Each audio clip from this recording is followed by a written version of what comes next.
The difference between a woman who struggles financially and a woman who's able to build wealth often boils down to these four habits. I call them the rich girl habits, and we're going to discuss it in today's video. The first habit is to focus on her income growth rather than being consumed by the drama of life. Whenever a woman comes to me saying that I'm not able to experience financial growth in my career, I'm feeling stuck, a lot of time what we end up changing is not in her career or professional life, but a lot in her personal relationships and personal life. Because if your energy is leaking all over the place in your personal relationships, you don't have that energy to show up as your most vibrant, productive and efficient self at work. You are not even able to look at growth opportunities because all the time you are in this survival mode, you are in this fixing mode. Okay, that drama might not be even started by you. It may be your mother-in-law who's starting it, it may be your sibling who starts that, but you are the one who's trying to explain them, help them understand,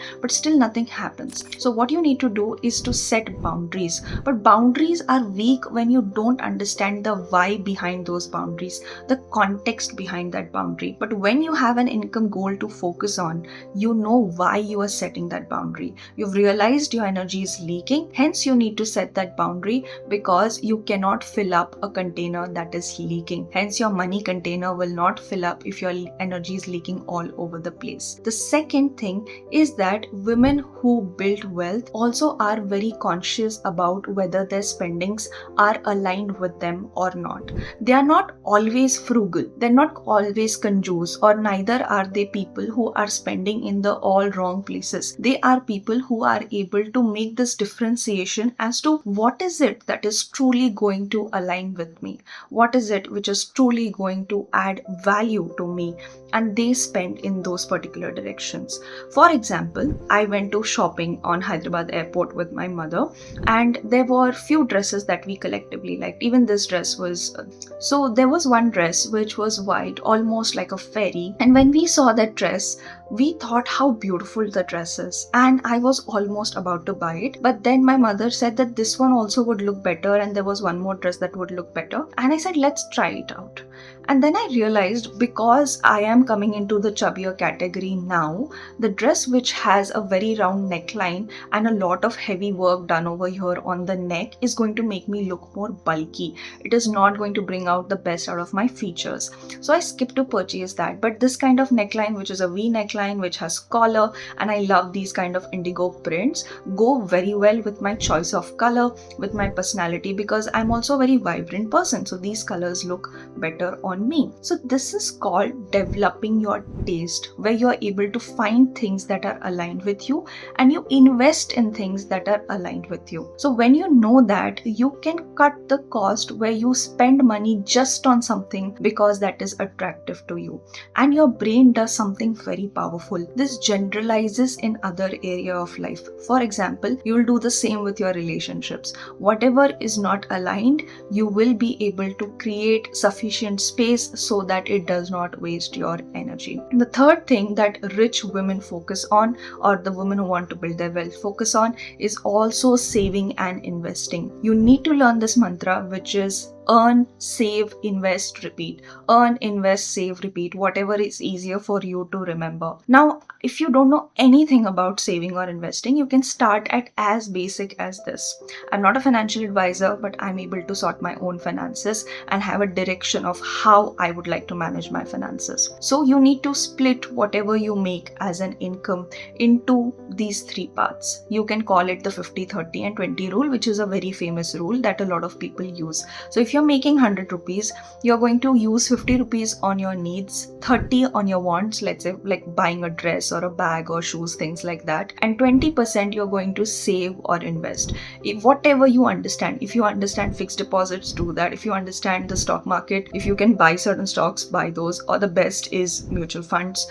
You can invest in mutual funds. You can buy gold ETFs, which means that you can invest in small quantities, so you don't have to purchase like the entire 1 gram gram or 10 grams of gold, but actually have digital ETF in your demat account. And if you don't know, and if you're feeling all these words are foreign to me, educate yourself. There is enough information abundantly available on YouTube. Okay, so you need to do that. And if you're financially not started your journey yet, make 2026 2027 the goal, because if you are a woman who wants to live on her own terms, it's not possible if you are financially dependent on someone else. Even if you're doing that for small period of time, make sure you have at least a savings account which is in your name, which is not a joint account, and you keep on saving small amounts of money which can be used as an emergency fund, which can help you move out of situations which you don't want to tolerate. The fourth rule is she goes on increasing these investments and savings and actually builds assets that will help her make money even when she is sleeping. Now, what do I mean by this?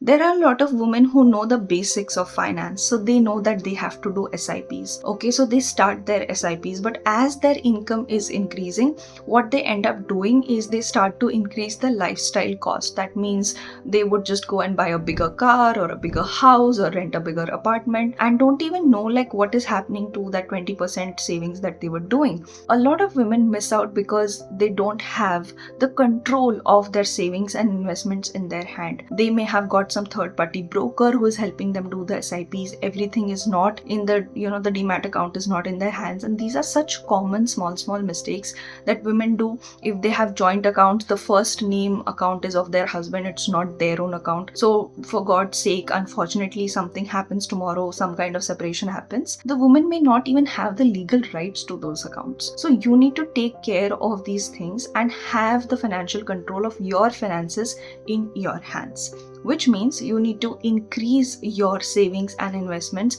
as your income is increasing. And when I say build assets that will help you make money when you sleep, so it can look something like, when you have sufficient money, you bought a showroom place where you can give it on rent later on. Or it could be something as small as, like I said, you can buy some ETFs, which, if it is an appreciating thing, it will go on increasing even while you're sleeping. Or for example, if you're good at something like cooking or something like that, you can build a small course and you can keep selling that course and it can get sold even while you are sleeping. Nowadays with AI tools, you can build some application, a very good use case, and people can sign up, for that particular application. They can purchase that particular application even while you are sleeping. So in today's world, creating these multiple sides of income is possible. Do not waste your time, do not waste your energy, invest your time and energy in creating that. And I'm so glad, people usually think multiple sources of income or these kind of small things those women must be doing who don't have any other work to do. But you will be surprised, ladies. The women who are very serious about wealth creation, they are doing these side hustles along with their job, because they know that if you want to build the kind of wealth which is in the list of your financial goals, you will have to go extra miles, and they are ready to go those extra miles. And I coach those women on a day-to-day basis, and I know the drive that they have towards building wealth. So there is nothing selfish about it, there is nothing greedy about it, because the person who has the power is the person who will be able to live on their own terms. See you in the next video.